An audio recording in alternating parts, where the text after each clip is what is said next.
ان کے لب رنگی کی نچھاور تھی کہ جس نے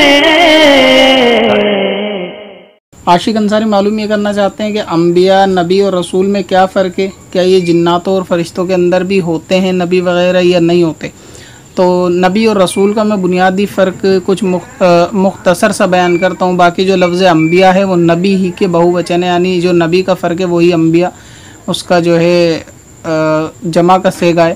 اور نبی اور رسولوں کے اندر جو بنیادی کچھ فرق ہیں وہ یہ ہیں کہ نبی کے لیے مرد ہونا یعنی انسان ہونا ضروری ہے اور رسول کے لیے انسان ہونا ضروری نہیں ہے.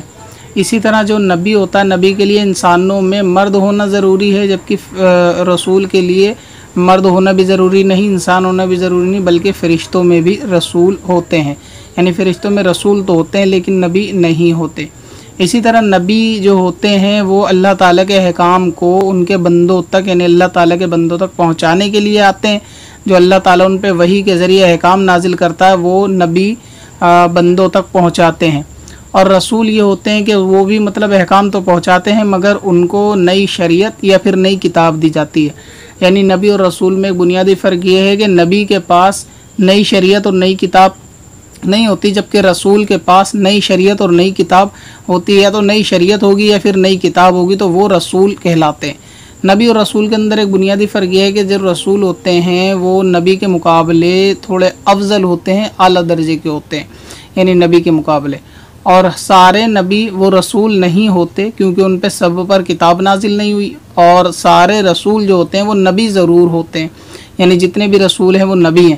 مثال کے طور پہ حضور علیہ السلام ہمارے نبی کو دیکھو کہ آپ یہ نبی بھی ہیں اور رسول بھی ہیں، کیونکہ جو رسول ہوگا وہ نبی بھی ہوگا. تو کیونکہ ہمارے حضور پہ ایک نئی کتاب نازل ہوئی قرآن پاک، نئی شریعت ہے، لہٰذا یہ رسول ہوئے. اور نبی کیا ہوتا ہے کہ وہ نئی شریعت اور نئی کتاب نہیں لاتے بلکہ اللہ تعالیٰ کے احکام کو آگے بڑھاتے ہیں اور جو پچھلی شریعت آتی ہے ان کو آگے تک فارورڈ کرتے رہتے ہیں. مثال کے طور پہ کوئی والد کسی کے نبی ہیں، اب ان کی اگر اولاد نبی ہوگی تو ضروری نہیں اولاد کے لیے نئی کتاب آئے، یہ والد کی شریعت کو آگے بڑھا سکتے ہیں، پھر ان کے بیٹے ان کی شریعت کو آگے بڑھا سکتے ہیں. تو اس طرح یہ نبی ہوتے ہیں. پھر آگے چل کر کوئی رسول آئیں گے، نئی شریعت یا نئی کتاب آئے گی تو پچھلی شریعتیں جو ہے وہ منسوخ ہو جائیں گی، تو پھر وہاں سے وہ رسول نئی شریعت نئی کتاب لے کے چلیں گے. پھر ان کے درمیان میں جتنے نبی آتے رہیں گے وہ ان کی شریعت کو آگے بڑھاتے رہیں گے. تو نبی اور رسول میں بنیادی فرق یہ بھی ہے کہ نبی اللہ تعالیٰ کے احکام کو لوگوں تک پہنچاتے ہیں، جبکہ رسول نئی شریعت اور نئی کتاب لے کر آتے ہیں. اور ہر رسول جو ہے وہ نبی بھی ہے. اچھا، یہ جو رسول ہوتے ہیں جو تبلیغ کرتے ہیں انسانوں کے لیے، تو یہ انسانوں کے رسول تو سب کے ہوتے ہیں مگر ان کے احکام پہنچانا صرف انسانوں پر ہوتے ہیں نہ کہ فرشتوں پر، کیونکہ جو فرشتوں کے رسول ہوتے ہیں وہ انسانوں کے پاس نہیں آتے.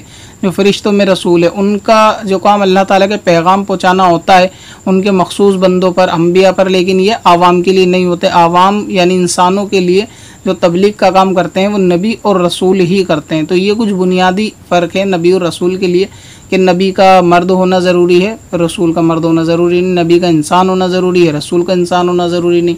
اور ہر نبی رسول نہیں ہوتا اور ہر رسول نبی ہوتا ہے. اسی طرح ہر نبی کو نئی شریعت یا پھر نئی کتاب نہیں ملتی، اور ہر رسول جتنے بھی رسول ہیں ان سب کو یا تو نئی شریعت ملے گی یا تو نئی کتاب ملے گی. جس کے بہت موٹی سی مثال یہ جو 4 کتابیں نازل ہوئی ہیں، توریت، انجیل، زبور اور قرآن، تو یہ چاروں جن نبی پر نازل ہوئی یہ سب رسول ہوئے کیونکہ ان پہ نئی کتاب ہے. تو جب رسول ہوئے تو یہ نبی بھی ہوئے، تو ان کو رسول اور نبی دونوں کہہ سکتے ہیں، جبکہ ہر نبی کو رسول نہیں کہہ سکتے. اور ایسے بہت ساری تعداد جو نبیوں کی ہے، انبیاء علیہ السلام کے، وہ بہت ساری تعداد ہے کہ جن پہ ساری کتابیں نازل نہیں بلکہ انہوں نے شریعت کو آگے اسی طرح فارورڈ کرائے. جیسے مثال کے طور پہ حضرت ایک واقع سورہ یوسف کا آپ نے پڑھا ہوگا، حضرت یوسف علیہ السلام کے یہ نبی ہیں.